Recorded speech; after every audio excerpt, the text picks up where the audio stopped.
बिस्मिल्लाहिर्रहमानिर्रहीम। अल्लाहुम्मा सल्लि अला मुहम्मद व अला आलि मुहम्मद कमा सल्लैता अला इब्राहीम व अला आलि इब्राहीम इन्नका हमीदुम मजीद।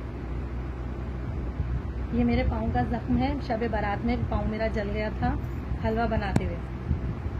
और मैं लियाकताबाद की रिहाइश हूँ। डॉक्टर फ़हीम जो है अब्दुल्ला क्लिनिक पर के मेरा उनसे इलाज करवाया है। 15 दिन तक मैं बाज़ार की दवाइयाँ डॉक्टर्स को दिखा रही थी, बैंडेज भी करवाई थी। मुझे शुगर है, मुझे कोई फाका नहीं हो रहा था। अब ये है कि जब डॉक्टर साहब आए हैं उन्होंने मुझसे कहा कि 5 बैंडेज होंगी, 5 बैंडेज में आपका इंशाल्लाह पाँव जो है वो सही हो जाएगा।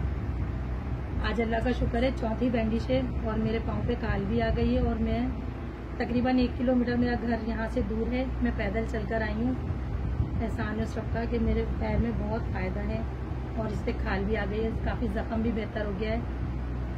पहले मवाद भरा हुआ था इसमें। हाँ, पहले मवाद भी भरा और था। आपको डर था कि ये उंगलियां कट जाएंगी, मुझे डर था वाकई में कि ये जो उंगलियां हैं ये कटवानी पड़ेंगी। बिल्कुल गल रही थी, इनकी हालत बहुत बुरी थी। और अब अल्लाह का शुक्र है नाखून भी मेरा निकल रहा था, वो भी अपनी जगह पे वापस लग गया, नहीं निकला।